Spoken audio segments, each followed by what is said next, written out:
आपके जो लोग हैं, जो वीरेंद्र सर हैं, जो अशोक सर हैं, वो आपके साथ हैं। कोई भी समस्या हो आप सवाल हमसे पूछिए, हम सवाल सर से पूछेंगे और उसके बाद उसका जवाब आपको हम देने की।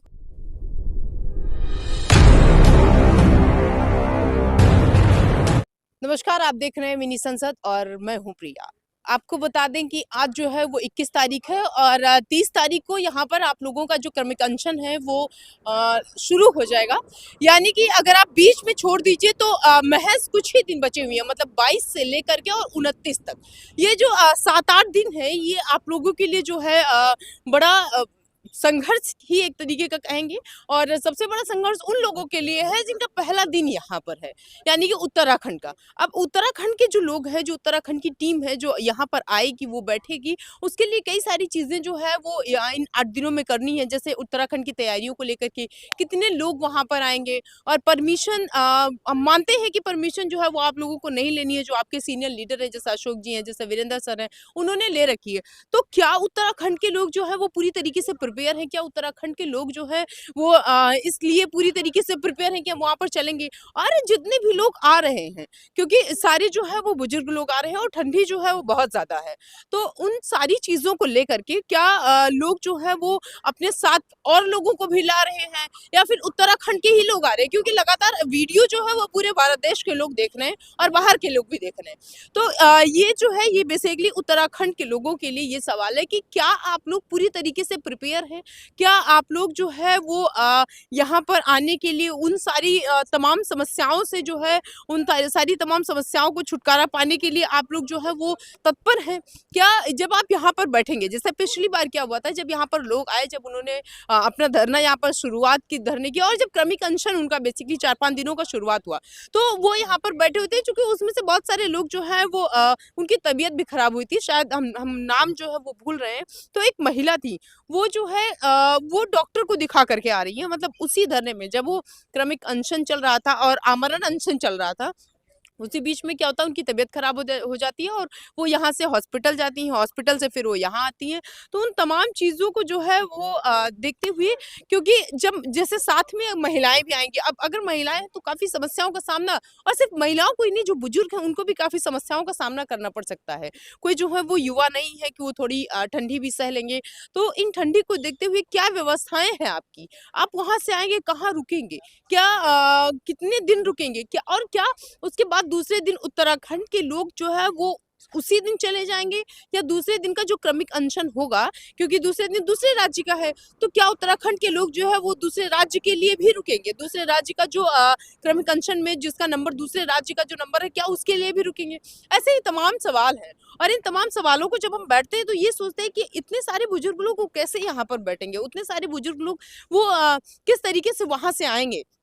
क्योंकि अगर आपके साथ 2, 4, 10 लोग ही हैं तो आप किसी गाड़ी से आ सकते हैं, कैसे भी आ सकते हैं। लेकिन अगर आपके साथ 20-25 लोग हैं तो काफ़ी समस्याएँ होंगी आपको वहाँ से, उत्तराखंड से यहाँ आने में। तो क्या उन सारी चीज़ों की व्यवस्था जो है वो आप लोगों ने बना ली है? ऐसे तमाम सवाल हैं, और बेसिकली हम जो है वो आपसे जानना चाह रहे हैं। सवाल आप या तो ध्यान रखिएगा या नोट करिएगा कि आपके साथ, मतलब उत्तराखंड की टीम के साथ कितने लोग यहाँ पर आएँगे? और अगर आप सेम डे आ रहे हैं, मतलब 30 को आपको यहाँ पर बैठना है, और एक एग्जांपल ले लेते हैं कि आप 30 को ही यहाँ पर आते हैं, तो हो सकता है ना, क्योंकि इस टाइम जो जंतर मंतर की समय सारणी है, वो धरना का एक परमिशन दिया जाता है कि आप यहाँ पर 10 बजे से लेकर के और 2 बजे तक बैठ सकते हैं, या फिर 2 बजे से लेकर आप 5 बजे तक बैठ सकते हैं। ये जो है एक नॉर्मल है। कभी-कभी क्या कभी कुछ ऐसा हो जाता है तो अनशेड्यूल धरना आ जाता है, या कुछ ऐसा हो जाता है तो उसकी टाइमिंग जो है वो 3 या फिर ऐसे, मतलब अपने हिसाब से उसको 1-2 घंटे घटा-बढ़ा दी जाती है। तो अगर आप उसी दिन आएँगे, तो आप ये सोचिए ना कि मतलब वहाँ से आएँगे और सडन आप यहाँ पे नहीं आ सकते हैं। तो ऐसे में क्या आप 10 बजे यहाँ पर पहुँच जाएँगे? क्योंकि पिछली बार ये देखा हो गया था कि बहुत सारी ट्रेन जो है उसको कैंसल कर दी गई थी सरकार के द्वारा, जब उनको ये पता चला कि रामलीला मैदान में जो है एक बड़ा धरना है, और बेसिकली ईपीएस 95 की बढ़ोतरी के लिए लोग जो हैं पूरे देश से आ रहे हैं। तो कई सारी ट्रेन्स जो है वो कैंसल कर दी गई थी, जिसकी वजह से वहाँ पर लोग इकट्ठा तो हुए थे, लेकिन वो सारे लोग नहीं मतलब जो पहले आ गए थे यहाँ दिल्ली में, वो तो वहाँ पर इकट्ठा हो गए थे, और जो आस-पास के थे वो अपनी गाड़ी से आकर के इकट्ठा हो गए थे। लेकिन वो तमाम लोग जो ये सोच रहे थे कि हम 1-2 दिन पहले वहाँ पर जाएँगे, तो वो जो है उसका हिस्सा नहीं हो पाए थे।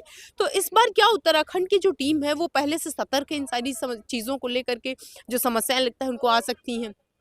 उसके बाद एक और चीज़, चूँकि आप लोग बुजुर्ग हैं, तो क्या आप लोग वहाँ से अपने रहने और खाने की व्यवस्था भी यहाँ लेकर के आएँगे? और अगर आएँगे, तो यहाँ पर कब तक आप पहुँच जाएँगे? अगर आप जो है या यही मतलब सेम डे आ जा रहे हैं, अगर आप ये सोच रहे हैं कि 10 बजे हमको वहाँ जंतर-मंतर पर बैठना है, तो हम 9 बजे दिल्ली पहुँच जाते हैं, नई दिल्ली या फिर पुरानी दिल्ली रेलवे स्टेशन। तो वहाँ से यहाँ पर आना वो संभव क्या हो पाएगा उन सारी चीज़ों को? और अगर वो आप 1 दिन पहले आते हैं, मान लेते हैं कि 29 की रात को आप यहाँ पे आ जाते हैं, चूँकि मेरी जितनी भी आपके सीनियर लोगों से बात हुई, वो भी उस दौरान जो है वो यहाँ पर इकट्ठा रहेंगे। तो वो तमाम लोग क्या वहाँ पर पहले से आ जाएँगे? अगर इतने सारे मतलब 20-25 लोग या फिर 50-60 लोग अगर पहले से यहाँ पर आ जाएँगे, तो वो कहाँ रुकेंगे? चूँकि जो ठंडी है वो बहुत ज़्यादा है। तो ये सवाल जो है वो मेरा सिर्फ़ वहाँ उत्तराखंड के लोगों से है आज। और अगर सवाल तो मतलब सारे से है, लेकिन स्पेशली जो है वो उत्तराखंड के लोगों के साथ है और उन तमाम लोगों से भी ये सवाल है। चूँकि दूसरे दिन आपके राज्य का धरना, उत्तर प्रदेश का धरना है, मध्य प्रदेश का है, राजस्थान का है। तो ऐसे में क्या वो सारे जो टीम्स हैं, अलग-अलग राज्य की, वो सारी टीम जो है वो अपने में सतर्क हैं कि नहीं है? चूँकि किसी एक की तरफ से मुझे याद है ये पूछा गया था कि पता नहीं टीम सतर्क हो कि ना हो, पता नहीं उनको याद भी हो कि ना हो, क्योंकि एक लंबा समय हो गया है। और लंबा समय उधर 30 से लेकर के 31 से लेकर के 31 दिसंबर 2023 से लेकर के अब आप 30 को बैठेंगे यहाँ पर। तो ये जो 1 महीने का बीच का गैप है, तो कुछ लोग जैसे हमने बताया भी, बहुत सारे लोग जो हैं अलग-अलग राज्य के, वो ये कह रहे हैं कि इन लोगों की मिली-भगत है, वो ये कह रहे हैं कि ये लोग कुछ नहीं करना चाह रहे हैं। तो उन्हीं लोगों की तरफ से जो है और 2-4 और लोग हैं, तो उनकी तरफ से हमसे ये सवाल पूछा गया था कि आप तो वहाँ पर खड़ी हुई हैं, आप तो लगातार ये कह रही हैं कि लोग आएँगे कि नहीं आएँगे।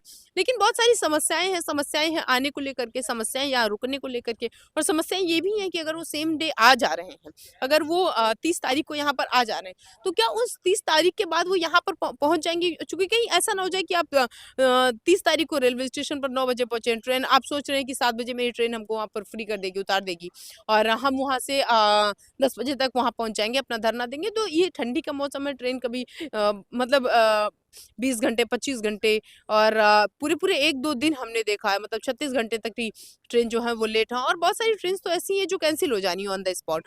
तो ऐसे में ये सारी चीज़ें जो है वो बड़े गौर करने की बात है और बड़े देखने की बात है कि आप जो है वो क्या पूरी तरीके से सक्षम हैं आने के, क्या पूरी तरीके से ये सोच रखे हैं कि चाहे जो हो जाएगा हमको वहाँ पर जाना पड़ेगा। उन तमाम जो है वो सवाल हैं, तो हमने सोचा एक बार आप लोगों से जो है ये सवाल करते हैं और ये जानने की कोशिश करते हैं कि आप उन सारी समस्याओं से जो है वो एक बार लड़ने में सक्षम हैं या नहीं हैं। चूँकि लोग जो हैं वो लगातार आप ही लोगों से सवाल पूछ रहे हैं। हमसे कोई सवाल हम कोई भी सवाल अगर वो डायरेक्ट हमसे पूछा जाता है, तो आप ये समझिए कि वो सवाल जो है वो आप लोगों से पूछा जा रहा है, और हम उसको मीडिया का माध्यम, मतलब यही हुआ कि वो एक जो सवाल है वो यहाँ से उठाए और वहाँ पर ले जाए, उनसे पूछे। तो जो लोग हैं पूरे भारत देश के, वो चूँकि आपस में कम्युनिकेशन कर नहीं सकते, तो वो हमको एक ज़रिया बनाते हैं हमसे सवाल पूछना, और वो सवाल हम आप लोगों से पूछते हैं। वो सवाल जो हम अशोक सर से पूछते हैं, वो सवाल हम वीरेंद्र सर से पूछते हैं कि क्या उत्तराखंड की टीम जो है वो पूरी तरीके से सक्षम है? क्या उत्तराखंड की टीम जो है वो उन तमाम चीज़ों से लड़ने के लिए आगे है, लड़ने के लिए अपना कदम आगे रखेगी कि नहीं रखेगी? क्योंकि क्या 2-4 लोग ही वहाँ पर आगे हैं, बाकी के लोग, क्योंकि हर ग्रुप में जो है वो 2-4 लोग ऐसे होते हैं जिनके अंदर कहीं न कहीं ये सोच रहती है कि पता नहीं हमको ये मिले कि ना मिले। हालाँकि वापस आते हैं अपने कमेंट पर, और किशन जी का कमेंट है, माफ़ करिएगा किशन जी, हम आपका कमेंट पढ़ नहीं पाएँगे, चूँकि आप जो है वो मुझे लग रहा है मराठी में लिखे हैं। आपको बहुत धन्यवाद, इतना ही है, और आपको शुभकामनाएँ। तो देखिए इसके लिए आपका धन्यवाद। जोगेंद्र सिंह लिखते हैं, आपका बहुत-बहुत धन्यवाद। आपने शोषित मजदूर की आवाज़ को जो है वो बुलंद किया है, और ईश्वर आपको आपके संघर्ष की शक्ति दे। यूज़र के नाम से आ रहा है कि आपको दिल से शुक्रिया अदा करते हैं मैम साहब, आप बहुत अच्छे से प्रस्तुत करती हैं। और एक बड़ा लंबा जो है वो हालाँकि पढ़ दे रहे हैं एक बार, क्योंकि हर व्यक्ति, हमने लास्ट टाइम भी कहा था, लिखता है। बेटे आप खुश रहो, मस्त रहो, स्वस्थ रहो।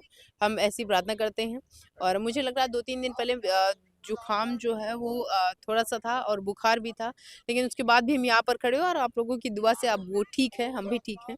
तो इसके लिए फिर से एक बार यहाँ पर खड़े हो गए हैं। आप हम बुजुर्ग पेंशनर्स का दर्द साझा और हमारी पेंशन बढ़ोतरी के लिए आवाज़ उठाई। बहुत-बहुत धन्यवाद, और इसके लिए आपका शुक्रगुज़ार हैं। देखिए कोई आप तो बिल्कुल मेरा शुक्रगुज़ार नहीं है, तो ऐसे शब्दों का इस्तेमाल मत करिए प्लीज़, शर्मिंदा मत करिए। क्योंकि आपने हम सबको अपना समझा और ये कोई ऐसा नहीं है कि हम आपको अपना समझ रहे हैं तभी, ये सब आप सब मेरे हैं और आपकी आवाज़ हमारी आवाज़ है।